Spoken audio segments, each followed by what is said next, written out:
Hey guys, Asami here. Again with another reading. I don't know what it is with me and readings.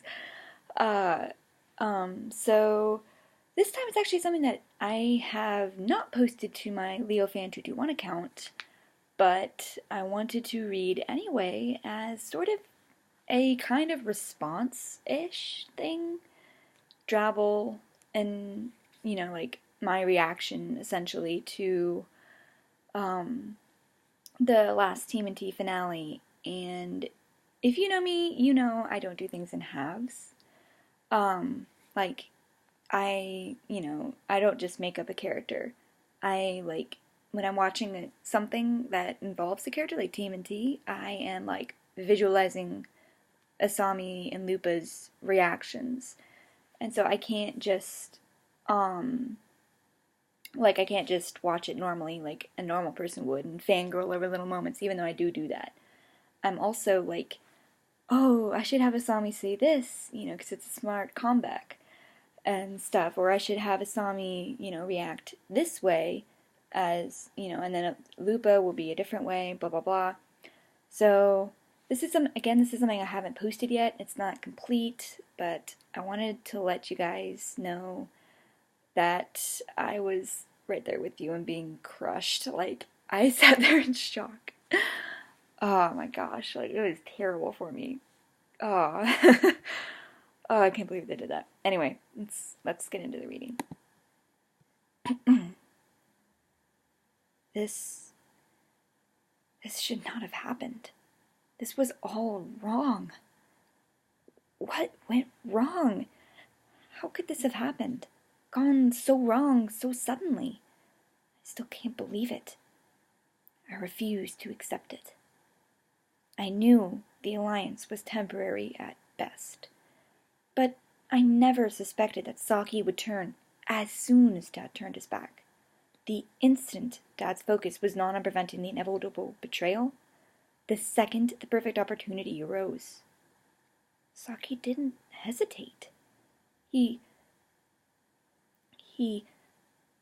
stabbed my father. He murdered him in cold blood. Just like that. He knew the consequences, and yet he still did it. He never even considered waiting.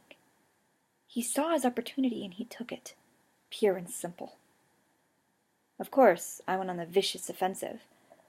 In return, managing several nasty gashes and cuts on Dad's murderer's flesh before the black hole grew too big. I was forced, or rather Leo dragged me away in time, to grab a bench and cling to it as we mourned Dad's passing. I watched his eyes close. I begged Dad not to let go, even as I felt him pass on. It wasn't like back when the Krang took over New York. Not at all. Back then we only had a Krang invasion to deal with. Dad was merely flushed away, beaten into unconsciousness, yes, but alive. There was such a high chance of his survival, looking back now. I'm shocked I had thought Dad dead all those months. But now, he was in a black hole. Sucked away to who knows where if Earth was not destroyed in the transportation process, if that's even what black holes do. I fear Earth might never come back. Now, I watch Earth disappear into the void, along with everyone I know. All my close friends. Like Leatherhead and my sister, Miwa. Everyone. Just gone. In an instant. Only my siblings and those I view as something resembling siblings remain, stuck on this strange robot's ship. We, apparently, are going on a wondrous adventure, whatever that means. Casey has the nerve to say that this is awesome. No, it most certainly is not awesome. How can you say that? This is awesome? I barked, rounding on my friend. Seriously, Casey? What part of this is awesome? The Earth being destroyed? Dad dying? being the only specimens of life forms from Earth left in the universe? Yes, I was livid with him. I was beyond livid. I was in grief. We were all mourning. And he had the nerve to say that it was all awesome? No way I'm letting that slide. Casey looks nervous, backing away with his hands up in surrender. I don't accept it. I can't. How is this awesome? Tell me! I screeched, grabbing the front of Casey's grubby vigilante costume, ignoring the hands that tried to peel me away. How dare he brush aside this catastrophe, the deaths of over 8 billion people like this. All of those innocents. They never had a warning. They never deserved this. They never even knew, most likely, what happened. How dare Casey regard that this easily? Asami, stop it! Lupa and April cry, but it sounds as if they were on the other end of a long tunnel. I hardly even register their words. Casey gulps. I scare him. Good. Ami, I didn't mean it. We all have our own ways of handling traumatic situations. I'd slapped him full in the face before I knew it. I had had enough of Casey's insensitivity and brash attempts at humor that only made the situation worse. Much worse. This isn't coping?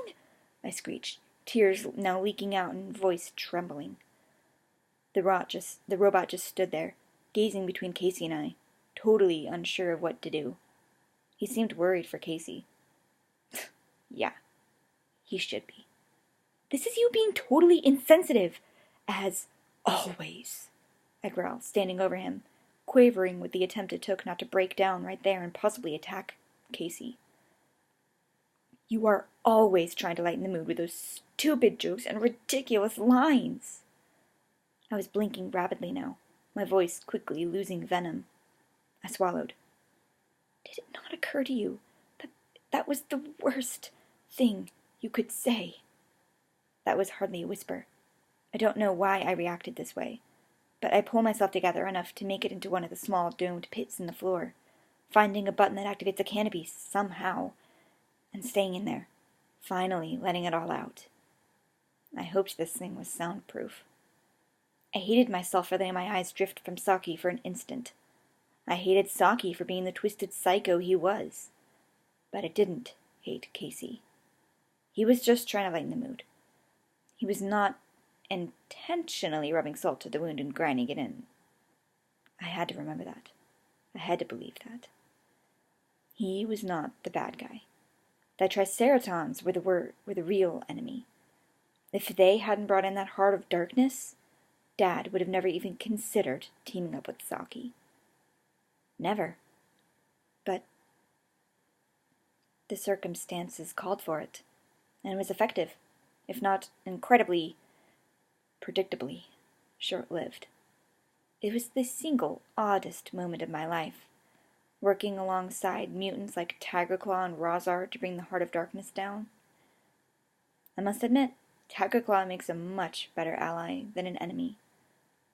At the very least, he had some moral code. He knew he had to make this alliance. He knew he had to make this alliance, which was the only way to ensure his own survival.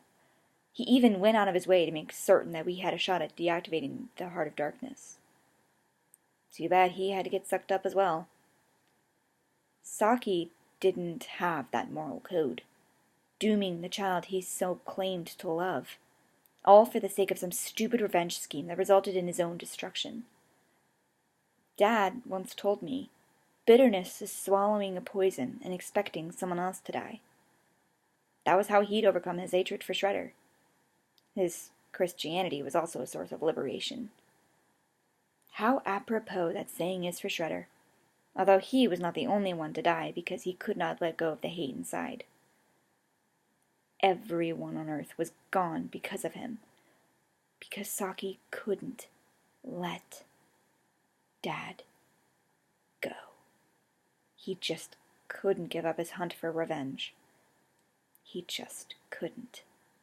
It was not in his nature anymore. so warped and twisted by hatred and bitterness. He didn't even see reason. He turned a blind eye to the Krang invasion a year or so ago. It seems so long ago. But Saki withdrew into his lair, festering until the danger had passed, heedless of the fact that he would most likely not survive. He most likely would not survive the invasion and transformation of the planet, had the Krang succeeded back then. It took a plead for Miwa's safety and security to get Saki to withhold his blades for as long as he had. But in the end, his twisted nature and sick ways won over, and he seized an opportunity. Nothing more, nothing less to him. Nothing else mattered to him anymore, but that his revenge was complete. But in the end, he was the victim of his own venom, dying in his own stupidity. I was finally able to get myself together enough to face my siblings and closest friends again.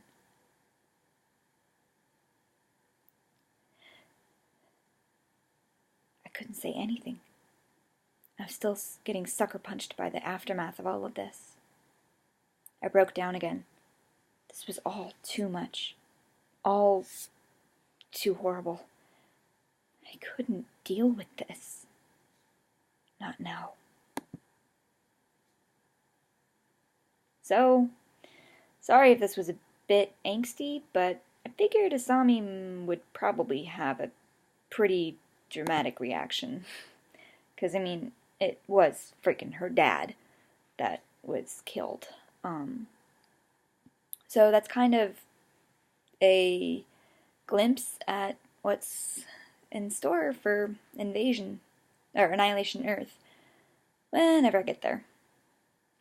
So, speaking of Asami and original characters, I am going to officially open up a Q&A, both here and on my fanfiction account. Again, it's LeoFan221 on fanfiction. And, so the rules are, there is absolutely no question about, like, I don't know, like, are you a lesbian? Like, no gross questions, like, just keep it clean. Because I don't feel comfortable answering those kind of questions.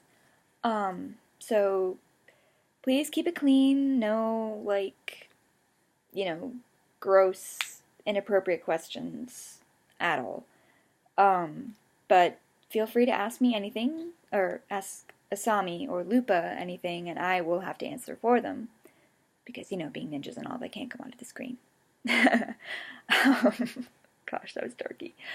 So, yeah, you can ask pretty much anything.